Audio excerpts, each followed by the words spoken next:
Baik, Assalamualaikum warahmatullahi wabarakatuh. Shalom, Om Swastiastu, Namo Buddhaya. Salam kebajikan bagi kita semua. Selamat pagi, siang, dan sore kepada Ibu Julisar serta teman-teman sekalian. Pada kesempatan kali ini, izinkan kelompok kami untuk mempresentasikan materi mengenai penggunaan e-commerce di era digital. Nah, sebelum saya memasuki materi, izinkan saya sebagai perwakilan dari kelompok ingin memperkenalkan para anggota dari kelompok kami. Yang pertama dari Sawal Dasaris, yang kedua dari Nyayu Tasya Putri Hanifa, yang ketiga ada Satria Bagasinanjar, yang keempat ada Fitri Anita, dan yang terakhir ada Siti Melani Jayusman. Next. Baik, untuk materi yang pertama adalah latar belakang. Next. Nah, seperti yang tertera pada gambar, sebelum adanya penjualan online, dahulu kita merasakan penjualan secara offline. Nah, penjualan secara offline itu apa sih? Penjualan secara offline adalah proses transaksi yang mempertemukan pihak produsen dengan konsumen di suatu tempat, sehingga terjadilah proses transaksi jual-beli. Bisa dibilang penjualan offline itu memang terjadi di dunia nyata, dan kedua pihak pasti bertemu di suatu tempat seperti toko. Seperti yang kita ketahui, penjualan offline ini mempunyai kekurangan dan juga kelebihannya tersendiri. Kelebihannya, jika bagi produsen, branding produk itu dapat kuat karena dipresentasikan secara langsung oleh si salesnya. Lalu jika bagi konsumen, kepercayaan yang tinggi karena produk dan transaksi jual beli dilakukan secara langsung atau face to face. Kekurangannya, jika bagi produsen, biaya yang dikeluarkan sangat mahal seperti sewa tempat, mencetak brosur, dan sebagainya. Jika bagi konsumen, adanya keterbatasan waktu. Misalnya, jika melalui belanja online, kita bisa belanja kapan saja, jamnya juga kapan saja. Tetapi kalau offline itu harus ada jam kosong untuk kita bisa datang ke toko fisiknya. Next. Nah, seiring dengan terus-menerusnya perkembangan teknologi, tanpa disadari, perkembangan ini tuh berpengaruh kepada pengalaman berbelanja kita. Ada pergeseran tren dari belanja konvensional dengan mendatangi toko fisik ke belanja secara digital. Saat ini kita bisa membeli apapun, kapanpun, dimanapun, langsung dari genggaman tangan kita melalui mobile phone, komputer, atau tablet milik kita. Nah, dengan adanya layanan jasa berupa e-commerce yang dapat secara cepat dapat dinikmati oleh pelanggan maupun perusahaan sendiri, maka segala layanan yang diinginkan oleh para pelanggan dapat segera ditindaklanjuti dengan cepat, sehingga perusahaan tersebut akan mampu memberikan pelayanan yang terbaik dan tercepat bagi pelanggan. Next. Nah, ini adalah contoh marketplace yang sedang tren di Indonesia. Pertama ada Shopee, yang kedua ada Tokopedia. Next.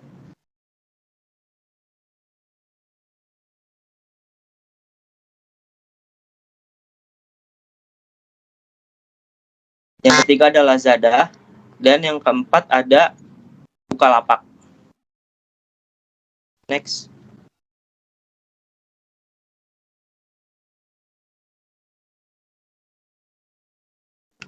Baik, kita lanjut ke slide kelima, yaitu dampak positif bagi e-commerce.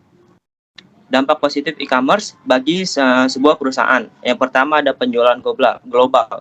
Dengan adanya e-commerce, memungkinkan sebuah perusahaan atau pemilik suatu usaha untuk dapat menjual produk yang mereka buat kepada konsumer yang lebih banyak. Nah, seolah-olah batas antar negara itu semakin hilang. Dengan kata lain, perusahaan dapat mencakup pasar yang lebih luas. Contoh, perusahaan pengrajin ukiran Jepara di Indonesia dapat memasarkan produknya ke semua negara tanpa membuka toko di negara lainnya. Yang kedua, ada pengurangan infrastruktur perusahaan. Dengan adanya e-commerce, perusahaan atau pemilik usaha tidak perlu membuka banyak cabang penjualan ataupun distribusi. Yang ketiga, ada pengurangan biaya perusahaan atau meningkatkan keuntungan bersih. Dengan adanya e-commerce, pemilik usaha, perusahaan tidak perlu mengeluarkan biaya yang berlebih dalam menyediakan banyak toko atau gedung, serta pegawai yang banyak. Hal ini akan meningkatkan keuntungan dengan menurunkan biaya operasional perusahaan. Next.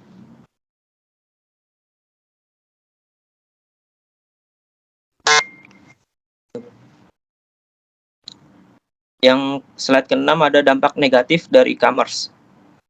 Yang pertama ada kehilangan segi finansial secara langsung karena kecurangan. Nah, seorang penipu mentransfer uang dari rekening satu ke rekening lainnya, atau dia telah mengganti semua data finansial yang ada. Yang kedua, pencurian informasi rahasia yang berharga.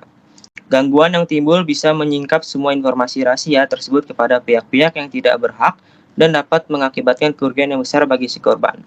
Yang ketiga, ada kerugian yang tidak terduga, disebabkan oleh gangguan yang dilakukan dengan sengaja, ketidakjujuran, praktik bisnis yang tidak benar, dan kesalahan faktor manusia atau kesalahan sistem. Next.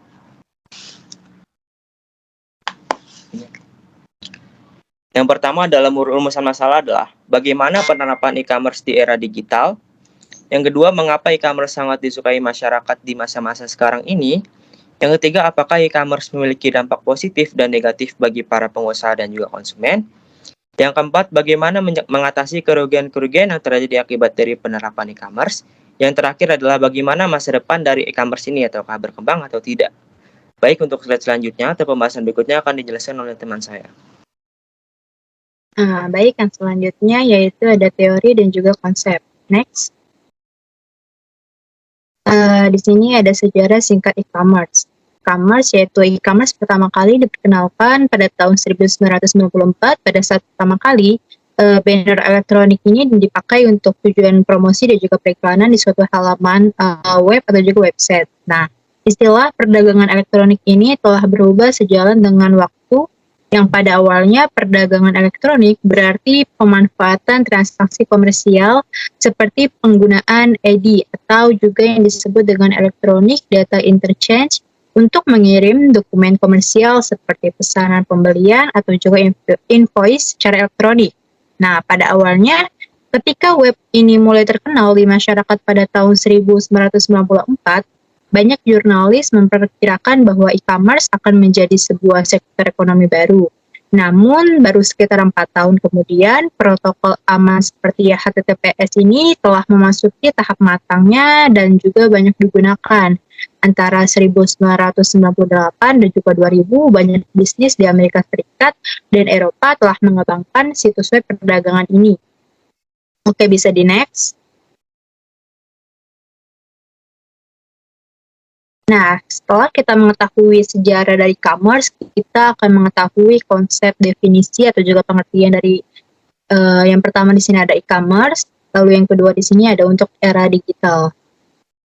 Next. Di sini saya akan membahas terlebih dahulu pengertian atau juga definisi dari e-commerce. E-commerce ini adalah salah satu set teknologi, aplikasi-aplikasi dan juga proses bisnis yang dinamis untuk menghubungkan suatu perusahaan dengan konsumen dan juga masyarakat melalui transaksi elektroniknya dan juga pertukaran barang, pelayanan, dan informasi yang dilakukan secara elektronik. Nah, kemudian bisa di next. Nah, perdagangan elektronik ini dapat mengambil beberapa untuk tergantung pada tingkat digitalisasi yang terlibat. Nah, sebenarnya apa sih arti dari era digital ini? Pengertiannya, derajat digitalisasi adalah sejauh mana perdagangan telah berubah dari fisik ke digital. Dan juga konsep ini tuh dapat berhubungan dengan yang namanya produk atau juga jasa yang dijual dan agen pengiriman barang dan juga perantara. Nah, dengan kata lain, produk ini tuh dapat berupa fisik atau juga digital, dan agen pengiriman dapat berupa fisik atau juga digital. Next. Setelah kita mengetahui konsep e-commerce itu seperti apa dan juga era digital itu seperti apa, kita akan masuk ke jenis-jenis dari e-commerce. E-commerce ini dapat dilakukan antara dan di antara berbagai pihak. Di bagian ini terdapat 6 jenis e-commerce, yaitu yang pertama ada business to consumer electronic e-commerce, yaitu atau bisa juga disebut dengan B2C. Lalu yang kedua ada business to business electronic commerce atau yang disebut dengan B2B. Lalu yang ketiga ada consumer to consumer electronic commerce atau yang juga yang disebut dengan C2C. Lalu yang keempat ini ada business to employee atau yang disebut dengan B2E. Lalu yang kelima ada e-government. Lalu yang keenam ada mobile e-commerce atau yang disebut atau juga disingkat kayak m-commerce. Nah, Next berikutnya. Setelah kita mengetahui jenis-jenis e-commerce ini, kita akan mengetahui nih beberapa perkembangan era digital itu kayak gimana sih gitu. Nah, bersamaan dengan semakin banyaknya teknologi baru yang diperkenalkan pada masyarakat tuh banyak beberapa teknologi usang mulai ditinggalkan secara otomatis sehingga terdapat suatu perkembangan teknologi di era digital yang terus berjalan dengan cepat. Nah, beberapa perkembangan era digital ini bisa dilihat pada slide ini, yaitu ada 4. Yang pertama ada bidang komunikasi. Nah, ketika kita membahas tentang digitalisasi nih, maka bidang komunikasi ini yaitu bidang yang mengalami perkembangan paling cepat. Terus di masa lalu tuh agar bisa terhubung dengan orang lain yang berada di tempat berbeda tuh kita kayak harus ngegunain handphone gitu, dan juga mengandalkan komunikasi antar kartu SIM. Lalu perkembangan komunikasi di era digital saat ini telah berkembang dengan kehadiran smartphone yang mana telah mempunyai banyak fitur-fitur canggih. Nah, salah satu bagian yang paling penting dalam smartphone tuh kayak fungsi internetnya gitu, yang mana jauh lebih bisa maksimal dan juga bisa digunakan untuk berkomunikasi serta terhubung dengan banyak orang. Nah, bahkan nih dengan teknologi ini pun kita bisa melakukan gitu komunikasi melalui via video call, yang dimana sebelumnya tuh kalau di zaman dulu tuh handphone belum bisa kita lakuin dengan fitur-fitur canggih seperti itu gitu. Lalu perkembangan era digital yang kedua yaitu ada aplikasi untuk berbisnis. Nah, di sini perkembangan lainnya yang mulai terjadi sangat cepat adalah saat penggunaan aplikasi itu untuk keperluan bisnis gitu. Teknologi digital ini tuh mampu membantu suatu perusahaan untuk bisa lebih mudah dalam menjangkau para pelanggannya. Nah, tentunya kondisi ini sangat berbeda nih dengan masa lalu yang dimana sangatlah sulit sekali bagi para pembisnis tuh dalam memperkenalkan produknya pada pelanggan gitu. Tapi dampak untuk para pembisnis yang tidak siap dengan adanya perkembangan suatu era digital ini adalah mereka tuh kayak bakal ketinggalan zaman dan juga kalah dari kompetitornya gitu yang sudah pada mendigitalisasikan bisnis mereka gitu. Lalu di sini perkembangan era digital yang ketiga yaitu ada finansial teknologi. Di sini perkembangan yang terjadi di dalam sektor keuangan pun mulai terlihat dalam beberapa tahun terakhir ini, yaitu ketika kita semakin menjaminnya penyedia dompet digital. Nah, di situ tuh perkembangan dalam bidang ini pun kayak kita masih berhubungan gitu dengan dunia bisnis yang berbasis aplikasi. Pasalnya, vintage atau juga yang disebut dengan financial teknologi telah sangat mengendalikan aplikasi untuk memberikan pelayanan yang baik buat para penggunanya gitu. Tanpa keluar rumah pun kita tuh bisa gitu ngelakuin kegiatan transaksi yang hanya dengan menggunakan smartphone aja gitu. Lalu perkembangan era digital yang terakhir yaitu ada e-commerce. Nah, di sini tuh kehadiran e-commerce ini di era digital mampu mendongkrak roda perekonomian masyarakat. Ya, pasti kita juga mengetahuinya kan e-commerce itu sangat berkembang pesat gitu. Nah, e-commerce sendiri ini adalah suatu layanan penyedia produk serta barang via online yang dimana di dalam suatu website atau juga aplikasi gitu.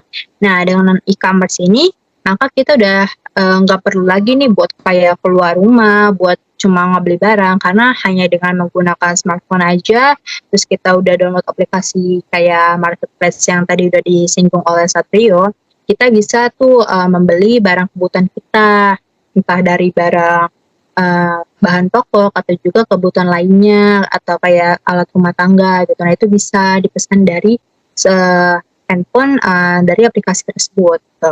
Nah, tentunya hal ini tuh pasti telah membantu para penjual dalam meningkatkan pembeliannya kan gitu. Next berikutnya. Setelah kita mengetahui perkembangan era digital, di sini ada konsep tentang mekanisme pembayaran e-commerce. Menerapkan e-commerce ini biasanya tuh kita membutuhkan pembayaran elektronik, yang dimana mekanisme pembayaran elektronik telah memungkinkan pembeli untuk membayar barang dan juga jasa secara elektronik gitu, daripada harus menulis cek atau juga menggunakan uang tunai. Nah, pembayaran ini tuh apa sih? Pembayaran ini merupakan bagian integral dari melakukan bisnis, baik dengan cara tradisional atau juga online gitu. Nah, sistem pembayaran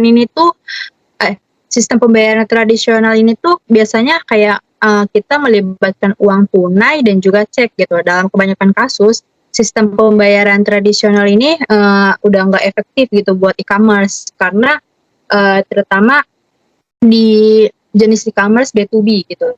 Nah, uang tunai itu udah nggak dapat digunakan karena nggak ada kontak tatap muka antara si pembeli dengan penjual. Nah, tapi nggak semua orang nih menerima yang namanya kartu kredit atau juga cek gitu kan. Dan beberapa pembelinya pun tidak memiliki kartu kredit dan juga rekening giro. Next. Nah, untuk semua alasan itu tuh tadi diperlukanlah metode yang lebih baik untuk membayar barang dan juga jasa di dunia maya. Nah, metodenya ini adalah sistem pembayaran elektronik.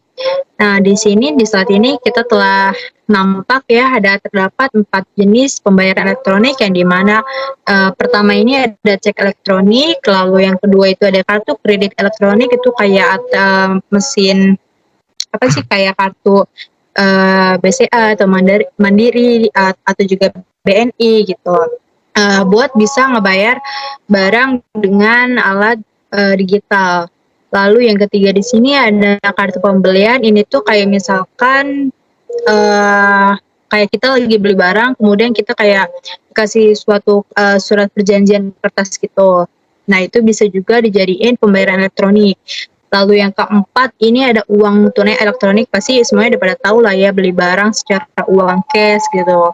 Seperti yang ada tampak pada gambar saat ini. Baik, cukup sekian presentasi dari saya pribadi. Selanjutnya akan dilanjutkan oleh teman saya. Terima kasih. Nah, baik, selanjutnya ini ada pembahasan. Pembahasan yang pertama itu bagaimana penerapan e-commerce di era digital sekarang ini. Seiring dengan perkembangan zaman dan teknologi serta kemajuan internet, dapat dikatakan bahwa saat ini banyak sekali dampak positif yang dapat kita rasakan. Salah satunya itu dengan adanya kemudahan yang disediakan dalam berbagai bidang, contohnya itu dalam bidang perdagangan. Hal ini dapat kita lihat dari adanya perubahan dalam proses dan metode pada saat melakukan transaksi jual beli. Perkembangan bisnis e-commerce ini juga tidak terlepas dari pengaruh perkembangan infrastruktur dan penetrasi digital di Indonesia. Belanja online di era digital ini juga cenderung digemari oleh kalangan masyarakat, khususnya ini anak muda yang identik melakukan hal yang instan untuk memenuhi segala kebutuhannya.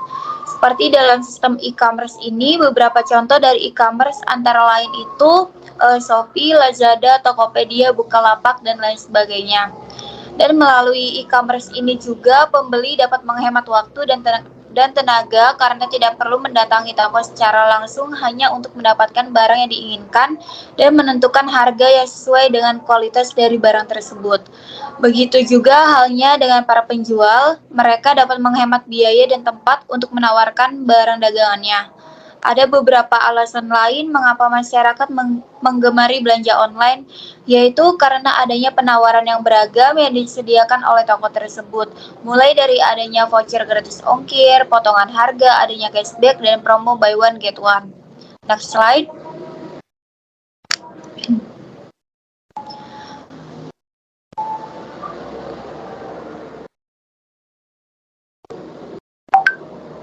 Next slide.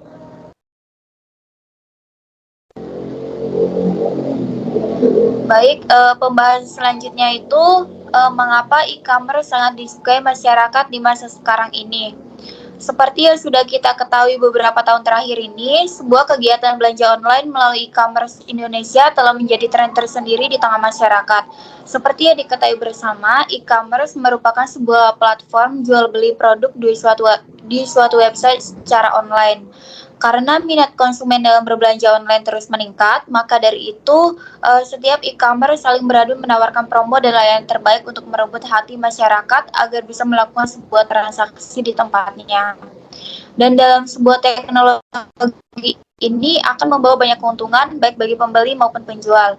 Seperti halnya yaitu dengan website yang mudah diakses dimanapun, pengelolaan yang lebih praktis karena dibantu oleh fitur-fitur, pilihan produk yang lebih beragam dalam satu platform, dan adanya penawaran yang beragam seperti voucher gratis ongkir, potongan harga, dan cashback dari setiap tempat e-commerce yang dipilih. Pembahasan selanjutnya akan dijelaskan oleh teman saya. Baik, apakah e-commerce ini memiliki dampak positif dan negatif pada para pengusaha dan juga konsumen? Pada zaman sekarang ini, telah banyak sekali perkembangan dan perubahan dalam dunia bisnis, yaitu perubahan dalam bidang pemasaran, pembayaran, pembelian, pemesanan, yaitu salah satu cara bagi produsen ataupun perusahaan untuk memperkenalkan barang atau produknya itu kepada masyarakat. Seiring dengan perkembangan zaman seperti sekarang, yang hampir seluruh kegiatan manusia ini tidak lepas dari yang namanya teknologi, yang berfungsi untuk mempermudah manusia dalam melakukan aktivitasnya. Seperti halnya pada perusahaan atau pebisnis dalam melakukan aktivitas bisnisnya, mereka ini menggunakan yang disebut dengan e-commerce. Nah, seperti hal lainnya di dalam usaha sebuah e-commerce ini juga memiliki dampak positif dan negatif bagi pengusaha dan juga konsumen. Berikut beberapa dampak yang harus kita ketahui, yaitu kita mulai dulu dari dampak positif negatif bagi pengusaha. Dampak positifnya itu, yang pertama itu memberi kemudahan dalam aktivitas jual beli, karena e-commerce ini tuh bisa dilakukan di mana saja dan juga kapan saja. Yang kedua, memangkas biaya pemasaran. Nah, dengan melakukan pengiklanan secara online, berarti kita ini tidak perlu menggunakan media kertas, karena kita melakukan ini dengan media elektronik. Yang ketiga, kemudahan dalam berkomunikasi dengan konsumen dan juga produsen. Yang keempat, dapat menjangkau target market yang lebih luas.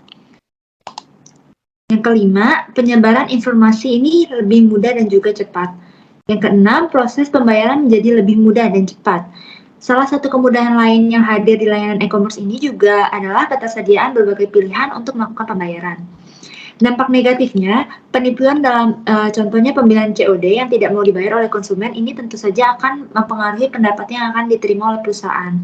Dan yang kedua, kesalahan dalam pengiriman barang yang mengakibatkan konsumen ini memberikan komentar-komentar yang tidak baik. Nah, hal ini itu akan mengakibatkan kehilangnya kepercayaan dari para konsumen. Nah, sebenarnya ini dapat terjadi dari berbagai macam faktor, yaitu seperti usaha yang dilakukan dengan sengaja oleh pihak lain yang berusaha menjatuhkan reputasi perusahaan. Boleh di next.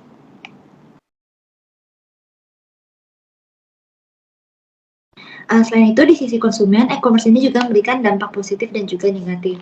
Dampak positifnya, yang pertama itu konsumen dapat berbelanja dengan lebih mudah. Dari segi kemudahan dan fleksibilitas belanja, e-commerce ini sangat menunjang produktivitas para konsumen.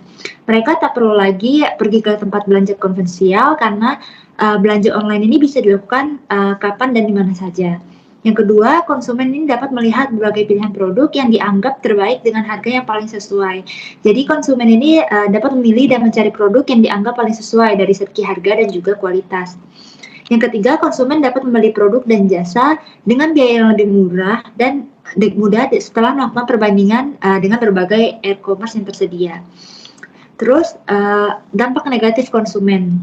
Yang pertama itu ada pencurian informasi data, yang kedua ongkos kirim yang relatif mahal, yang ketiga juga perbedaan barang asli yang ada di foto itu suka berbeda. Boleh next.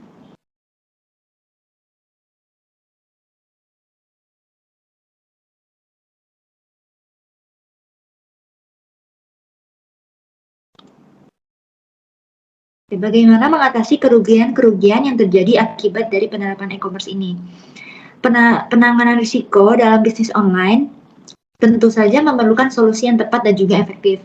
Nah, berikut ini solusi untuk mengatasi risiko memiliki bisnis online. Yang pertama itu, lakukan riset tentang kebutuhan pelanggan. Upaya yang dapat kita lakukan agar bisnis online itu tetap relevan dan unggul adalah dengan melakukan riset untuk mengetahui kebutuhan pelanggan. Setelah itu juga, kita dapat merancang solusi yang tepat untuk mengatasi persaingan yang ketat dalam bisnis online. Yang kedua, waspada dan jangan mudah percaya. Nah, dalam bisnis online ini bukan penjual saja yang bisa melakukan penipuan, tetapi pembeli juga bisa melakukan penipuan dalam berbagai cara.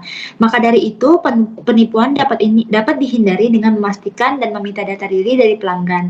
Dengan memiliki data tersebut, kita dapat dengan mudah melacak pelanggan yang bersangkutan dan melaporkan mereka ke pihak yang berwajib apabila terjadi suatu penipuan yang dilakukan oleh pelanggan tersebut. Yang ketiga, penyediaan stok dalam jumlah yang tepat. Sebagai pelaku bisnis, kita ini harus mengikuti perubahan yang terjadi dalam pasar. Pasar itu akan selalu mengalami perubahan setiap saat. Penyediaan stok dalam jumlah yang tepat sangat penting untuk dilakukan karena jika bisnis kita ini kehabisan stok, hal tersebut itu mampu merusak citra dan profesionalisme dari bisnis online kita. Jadi pastikan bisnis kita ini selalu siap dan adaptif ketika adanya permintaan pasar yang berubah. Yang keempat, itu tentukan strategi pemasaran yang menarik. Strategi pemasaran yang efektif itu dapat dicapai dengan menjaga komunikasi dengan pelanggan, belajar menggunakan media sosial untuk mempromosikan bisnis, dan juga menawarkan berbagai promosi dan diskon yang mampu menarik perhatian pelanggan. Go to the next. Bagaimana masa depan dari e-commerce? Nah, e-commerce ini itu adalah bagian dari gaya hidup yang tidak bisa ditinggalkan oleh manusia modern. Dengan kehadiran teknologi digital, semua aspek kehidupan manusia ini bisa lebih mudah, seperti pertukaran informasi dan ilmu pengetahuan bisa didukung oleh teknologi informasi seperti internet. Nah, namun hal yang paling menarik dalam e-commerce ini adalah peluang bisnis baru yang bisa menjadi lahan untuk berburu modal ataupun uang, dan internet memudahkan transaksi bisnis sehingga penjual dan pembeli ini tidak perlu bertatap muka secara langsung untuk bertransaksi. Selain itu, luasnya wilayah Indonesia dan jumlah penduduk Indonesia yang terus bertambah bisa menjadi pertanda bagi cerahnya masa depan e-commerce di Indonesia. Hal ini memang sulit untuk ditolak karena begitu banyak kemudahan dan kenyamanan yang ditawarkan oleh e-commerce ini. Next, selanjutnya akan dilanjutkan oleh teman saya. Terima kasih. Baik, kesimpulannya ini ada pada zaman sekarang ini e-commerce sedang menjadi tren dalam melakukan kegiatan bisnis. E-commerce adalah proses yang berhubungan dengan penjualan barang dan jasa melalui media internet. Hal ini juga meliputi aktivitas yang menunjang transaksi di pasar seperti periklanan, pemasaran, customer service, keamanan, pembayaran, dan pengiriman. Dan hampir semua perusahaan di dunia sudah menggunakan sistem e-commerce. Hal ini dilakukan perusahaan karena ingin selalu dapat memanjakan konsumennya. Pada e-commerce ini, konsumen menjadi lebih mudah dalam hal berbelanja barang yang diinginkan. E-commerce terbukti menjadi pilihan tren pemasaran di zaman ini. Hal ini terbukti dari peningkatan penjualan dengan menggunakan sistem e-commerce naik drastis setiap tahunnya. Dengan sistem penjualan e-commerce, konsumen merasa lebih dekat kepada pihak produsen. Hal ini dikarenakan e-commerce konsumen merasa lebih dekat kepada pihak penjual bisa membujuk setiap konsumennya dengan cara melakukan hal-hal yang tidak dapat dilakukan penjual lain yang tidak menggunakan sistem e-commerce. Hal ini dapat dengan cara menanyakan kepuasan dari pelanggannya.